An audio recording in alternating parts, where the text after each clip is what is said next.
आयशा का वाकया सामने आता है। 9 साल की बच्ची, हाँ 6 साल की उम्र में छह शादी साल की। की बच्ची, हाँ। जी। तब ये शायद 50 के थे, है ना, फिर 53 के हो गए वो, और वो 9 की हो गई। तो उसकी रुखसती हुई। तो कहते हैं कि जी उस जमाने में हो जाती थी। तो हम्म। भाई उस जमाने में हो जाती थी तो कोई और भी मिसाल दे दो। अच्छा, आप कहते हैं ना, अल्लाह ताला का आकार है, हाथ है, पाँव है, पिंडली है, चेहरा है, ये सब इस्तिआरा है, क्योंकि language is very limited. Language में सारा कुछ नहीं बता सकता है, जा सकता है ना। तो अल्लाह ताला वहीं एक आयत भी बता दी, लैसा कमसलिन शहीन, उस जैसा कोई नहीं है। तब उसका हाथ बता दिया, पिंडली बताई, हाथ दोनों हाथ सीधे तरफ हैं, वो क्या, और उसका चेहरा है। तो ये भी बता दिया, और ये भी बता दिया कि लैसा कमसलिन शहीन, उस जैसा कोई नहीं है, और अकेला है, तन्हा है, खुल हुवल्लाहु अहद, अल्लाह समद, इस तरह से बताया गया है। अब जो कुछ वो सच वाला कहते हैं ना, उसकी नकल में जो कहते हैं कि आयशा, हुजूर सल्लल्लाहु अलैहि वसल्लम आयशा की उम्र 9 साल में शादी की थी, तो उस ज़माने में वो सब होता था। वो उसका वीडियो देखिए। Aisha, a woman of substance, sharp, intelligent, and wise. Aisha, the youngest and the most beloved wife of the Prophet, peace be upon him. Aisha, the mother of the believers. She taught the flag bearers of Islam, gave religious rulings as well as religious advice.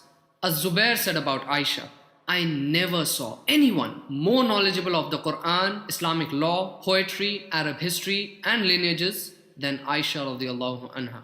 Such was her status and honor in the Muslim world. But she was married when she was just 9 years old. How can a person be married at 9? Was Aisha really married at the age of 9? Or was it 12, 18, or 22? Obviously, they didn't have marriage certificates in those days. So, how do we know? A thorough research on this topic from the most authentic canonical books of hadith makes it evident that Aisha herself reported that her husband, Prophet Muhammad, peace be upon him, consummated his marriage with her at the age of 9 years. That's still too young. It's vulgar, it's unethical, and immoral. How can a prophet of God marry someone that young? What we first have to understand and realize is that this question is emanating from a particular mind, coming from a particular culture, a particular time, and a particular place. The worst enemies of the Prophet, peace be upon him, who smeared him with everything imaginable. They called him a madman, a magician, a soothsayer, an impostor, and so much more. But they couldn't think of his marriage with Aisha as a flaw. Why? It is because cultures and practices vary from place to place and from time to time. This was their tradition, and it was not an anomaly to marry someone that young, not just in Arabia, but all over the world. The reality is that 1,000 years ago, people were marrying at younger ages. Let's have a look at the historical data that we have. Roman law required brides to be at least 12 years old. St. Augustine married a 10-year-old girl. King Richard II in 1396 married a 7-year-old. Further up in time, in 1791, the Napoleonic Code set the age of consent at 11.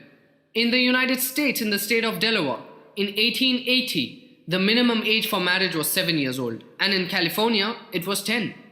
Before 1929, the Church of England could marry off 12-year-old girls in Britain, and this is not even 1400 years ago. It was the practice of the Arabs to marry off their daughters at a young age. That is, as soon as they reached puberty. Ash-Shafi'i said, in Yemen, I saw many girls aged 9 who had reached puberty. Why are we looking at the tradition from a postmodern lens? Shouldn't we put things in their proper perspectives? The reality is that 1,000 years ago, people matured faster, both physically and emotionally. A 9-year-old of today is not the same as a 9-year-old 1400 years ago. Some 500 years ago, Muhammad al-Fatih, at age 21, conquered Constantinople, whereas the 21-year-olds in our time are busy playing video games. Rather, it is unethical and immoral to demonize a certain culture from a certain time period just because it does not fit with our postmodern understanding. The marriage of Aisha and Prophet Muhammad, peace be upon him, was infused with compassion and untold moments of romance. He loved her immensely and never shied away from declaring it publicly. He would drink from the side of the glass her lips had touched. He would eat from the same spot she ate from. If she was a victim of a gruesome act for 9 years, wouldn't she be dysfunctional, disoriented, and mentally scarred? Would she have been able to narrate the volumes of ahadith that she did? Would she have been able to teach the scores of students under her?